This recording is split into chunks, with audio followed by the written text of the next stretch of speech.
What's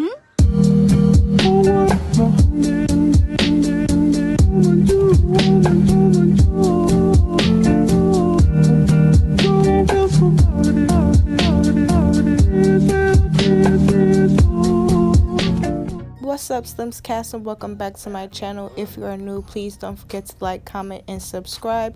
We're gonna jump right into this video. As you can tell from the title, I will be showing you guys how to make a closured wig. First, I like to start off by bleaching the knots on my closure. I use my Collider Colors bleach with a 30 volume. You can choose whatever bleach and developer of your choice. Just make sure that it is a 30 or a 40 so that it will bleach your knots. The next thing you want to do with your mixture is make sure that it is a pancake or cake consistency. That way it is not runny and it's not dripping all over the place, and it won't seep through and bleach the roots of your hair.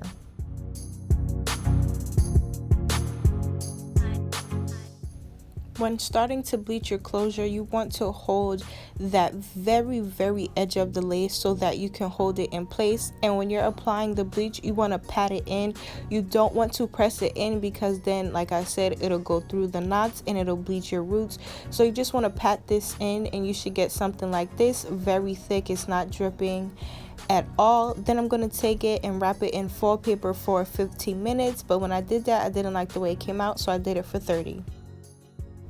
Here's the final result of the closure. I was really impressed. I also did 2 more, and this was my first time, so I think I did a good job. Now I'm going to go on with the canvas head that I got from the DIY wig kit from the Janet collection. I also have needle and thread, T-pins, and the mannequin headstand.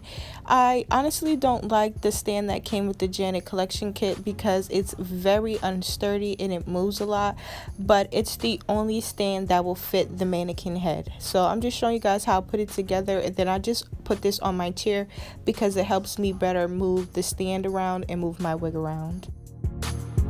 You want to place your mannequin head straight on your stand, because if you don't, then your cap and your closure will come out lopsided. I like to use this netted cap right here because it comes with 2 adjustable straps on the back that you can tighten and loosen to your liking. Now I'm just going to place my cap on my wig head and make sure everything lines up and that everything is straight before I start to sew my closure on.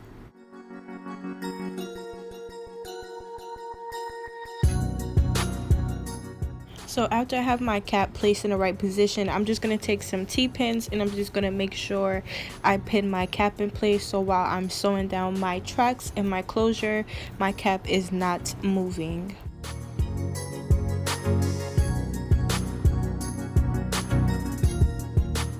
So now you just want to take your closure and place it a little bit, about 1 inch to 1.5 inches in front of the cap you have, and then you're going to pin it in place so you can begin to sew it down.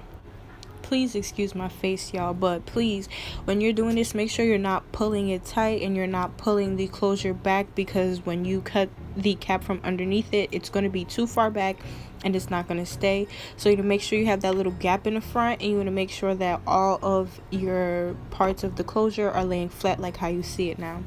Now I'm going to take my needle and thread, and I'm literally going to go through that first edge of the closure, and I'm going to sew it to the edge of the wig cap. But when you're doing this, you want to be very careful, and depending on what cap you have, you just want to go through that first layer of it, because you don't want to accidentally sew through your elastic, because then your cap will be too small and too tight and it won't fit at all. Now I'm just showing you here that I'm going into the cap and the closure, and I'm just making that knot very closely. So when you're done, you should have this close stitching, and you just want to do that all the way around until you get to the other side. So here at the back of the closure, I didn't add any knots because I wanted it to lay very flat.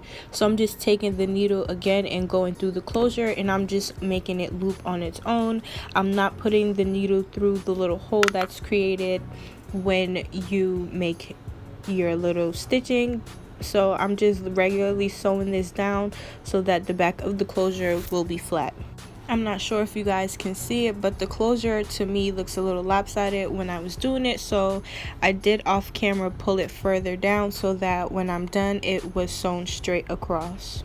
So this is what you should have once you're done stitching, and now we're going to move on to sewing the bundles on. This is the hair I'll be using, and I'm going to be using the 16-inch first, which is the longest bundle. You just want to take your bundle and measure it where you want to start on your cap, and then take some T-pins and hold it in place.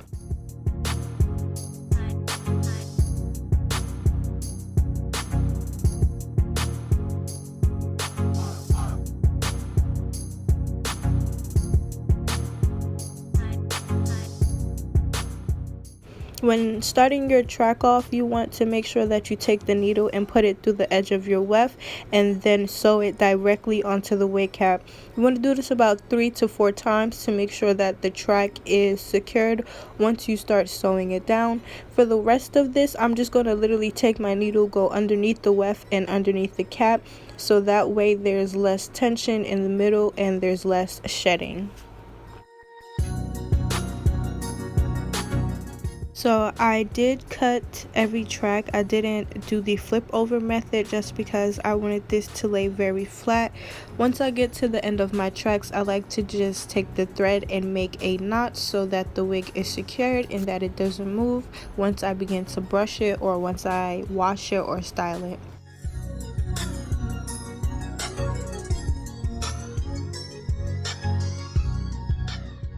Now I'm going to lay my second track right where the beginning of the cap kind of ends, and I'm just going to take a T-pin and hold that in place. And then what I'm going to do is just take that track and bring it all the way around to the other side so that I can begin to sew it down. And once I do that, I'm just going to continue to repeat this same step, measure out the track and sew it down, pin it in place, and do that until I reach the top of the wig.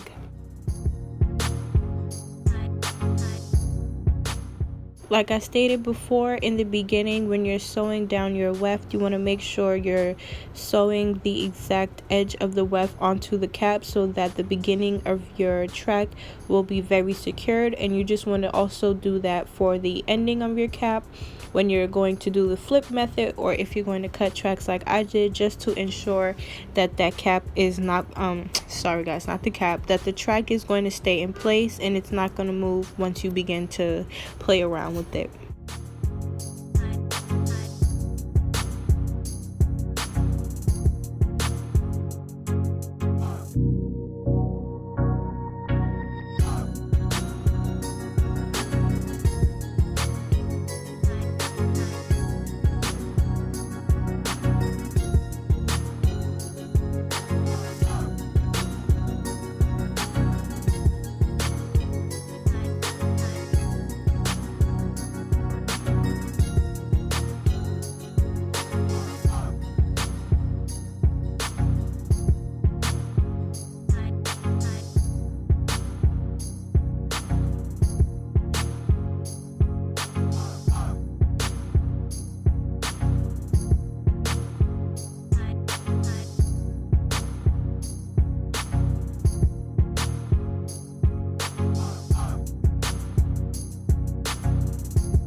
Alright, so now we're at the top of the wig. If you sewed yours correctly, you should have something like this going on.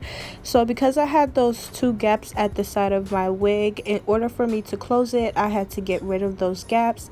So I just double weft the 10-inch, which is the shortest bundle I had in this pack, and I'm just going to take that and sew it in a smiley face across so that those gaps on the side are covered.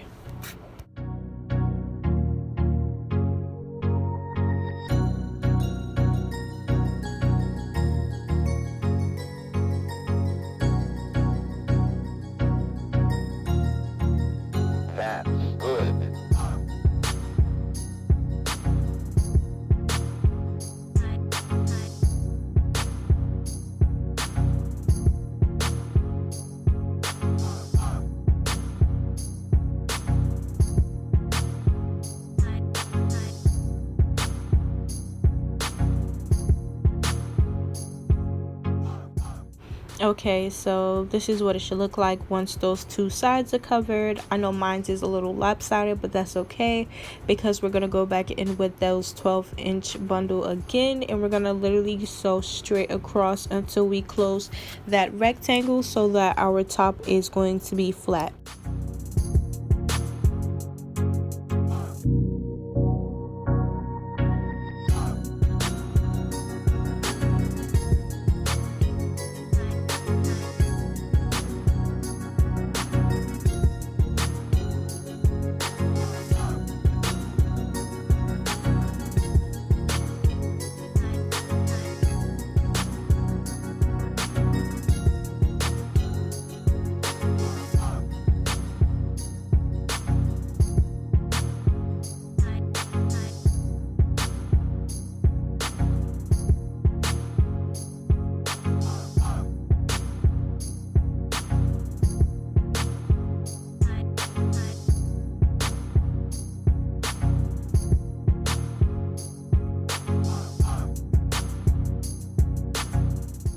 Okay, so this part is very important. When you get to this last track, while you're closing, you want to take this track and you want to attach it to the same lace that you use to sew your closure down. You don't want to sew through the hair or through the actual lace itself, because when it's time to cut that extra cap from underneath your closure, it's going to be very hard because then it's going to be attached to the cap. So, ooh, excuse my ashiness, y'all. Wow. So just be mindful when you're sewing this. You only want to go through that lace that was left over with that stitching, and you only want to sew the closure and the track together.